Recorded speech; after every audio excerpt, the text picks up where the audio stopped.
나주혁신도시 대표 청년 백수. 수입이 있는 청년 백수.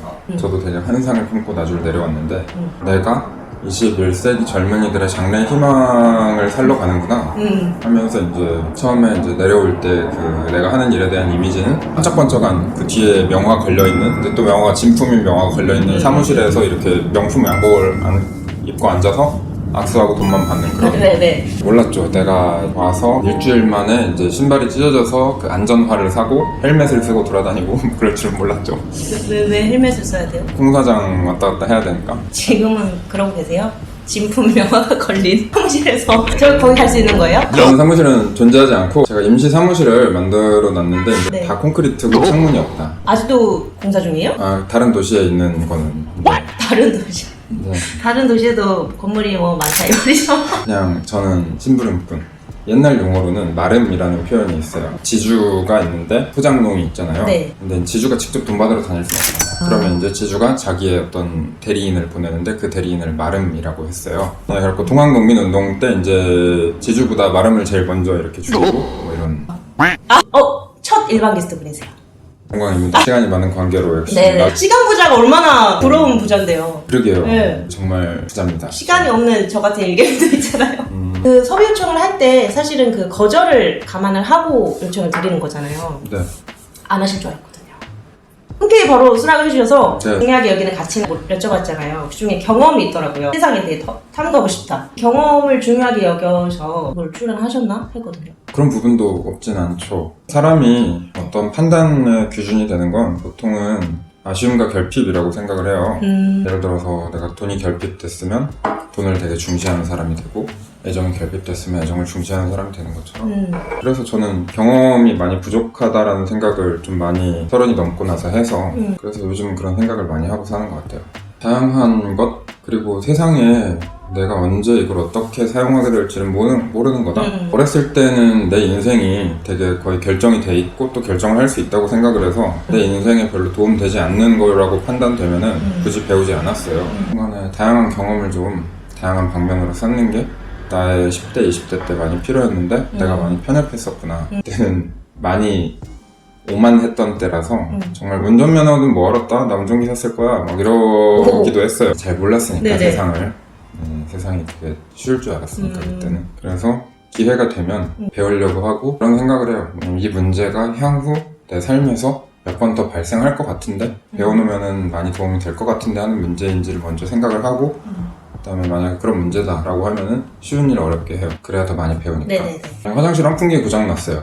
보통은 업자를 부르는 게 경제적이잖아요. 저 같은 경우에는 원룸 같은 것도 관리를 하니까 그러면은 공부를 하고 제가 다 뜯어가지고 그거를 시도를 해봐요. 이렇게 한번 하고 나면은 저는 앞으로 닥쳐오는 환풍기 관련 이슈들에 대해서 굉장히 잘 대처하는 사람이 돼요. 쉽게 말해서 레벨이 오르는 거예요. 네네네. 나중에 내가 직접 안 고치더라도 업자를 부르더라도 여기에 대해 다 공정을 깨고 있기 때문에 그쵸. 업자를 좀 더 수월하게 또 저렴하게 쓸 수도 있는 거고. 맞아. 중요하게 여기는 가치를 4가지를 꼽으셨어요. 예, 겸손 언제나 겸허하고 싶다. 특히 스스로의 사고와 판단에 대해서 좀 놀랐어요. 이거 보고. 안 겸손해 보여서? 네? 평소에도 내가 오늘 하는 생각, 오늘 하는 말이 나중에 보면은 분명히 틀려 있을 수 있는 가능성이 높다. 그렇게 하면 한 번 더 조심하게 되죠. 그게 오만에서 오는 것 같아서 오만의 반대인 겸손을. 그러니까 내가 남들보다 더 낫다라는 생각은 굉장히 위험한 것 같아요. 남들보다 더 옳다. 난 항상 틀릴 수 있고 내가 세상에서 제일 바보일 수도 있고 그런 생각만 갖고 있으면 실수가 많이 줄어들 것 같아요. 그런 실수를 두려워해서 시도를 못하는 분들이 되게 많잖아요. 네, 잘 판단을 해야죠. 모든 일에는 리스크가 다 있잖아요. 그런 말이 있잖아요. 옛날에 돌다리도 두드려보고 건너라라는 말이 저는 굉장히 덕목이라고 처음에 생각을 했어요. 근데 현대같이 기회가 되게 빠르게 움직이고 금방 생겼다가 오늘이면 있었던 기회가 내일이면 기회가 없어지는 시대에는 내가 돌다리를 두드려보는 동안에 옆에 있는 사람은 그 다리를 두드려보지 않고 그냥 뛰어서 건너가고 그 사람이 이제 승자가 되는 경우가 굉장히 많아요. 현대에는. 네네. 그래서 나는 돌다리를 두드리는 사람은 절대 1등을 할 수는 없어요. 그 대신에 다리가 무너져서 죽지도 않아요. 더 좋은 거는 좋은 좀 명확하고 신속한 판단력을 가지고 판단에 대한 확신이 있으면 리스크 테이킹을 한 상태에서 이제 예를 들어 뭐 돌다리를 뛰어서 건너되 허리에 밧줄을 걸고 뛰어서 건너는 그러려고 노력은 하죠.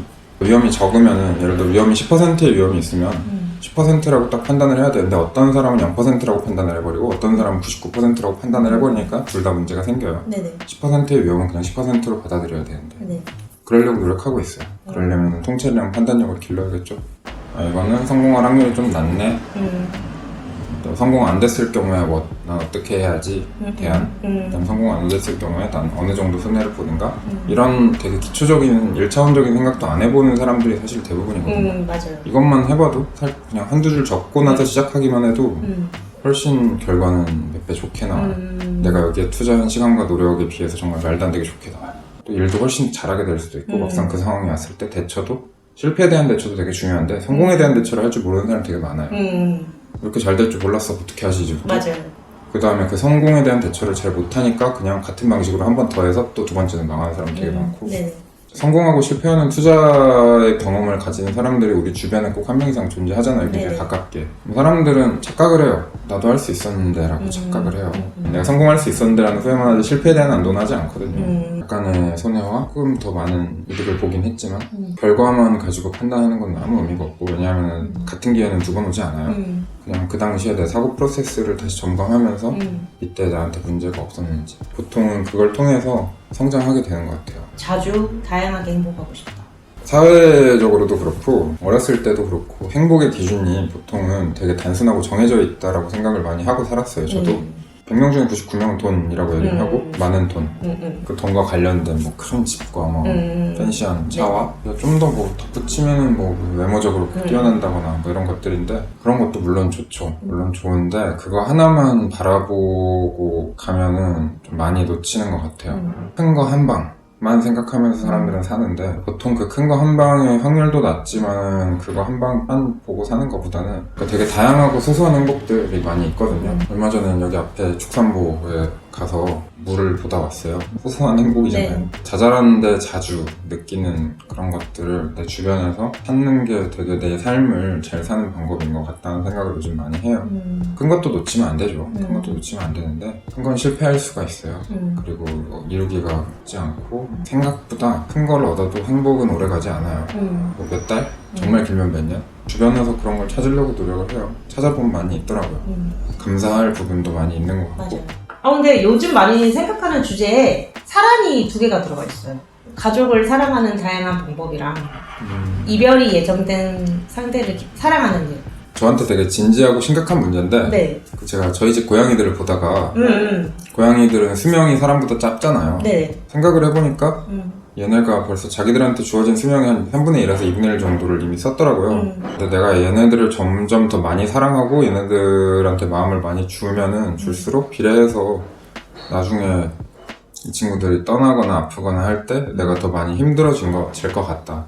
그러면 나는 이 친구들을 어느 정도까지 사랑하는 게 좋을까? 이런 생각을 좀 하게 됐어요. 내가 만약에 정말 너무너무 이 친구들을 사랑하게 되면은 어떻게 보면은 그 10년 후에 예정된 이별에서 더 많이 슬퍼할 것 같고 내가 그걸 감당하기 어려울 것 같아서 저도 그 강아지가 이제 11살이 되니까 작년하고 올해랑 너무 다른 거예요. 이제 조금만 뛰어도 금방 지치고 막 다리를 막 절기도 하고 저도 그래서 요새 이걸 많이 느껴요. 이별이 예정된 상대를 사랑하는 일. 근데 저는 제가 나중에 아플지언정 더 이뻐해 주죠.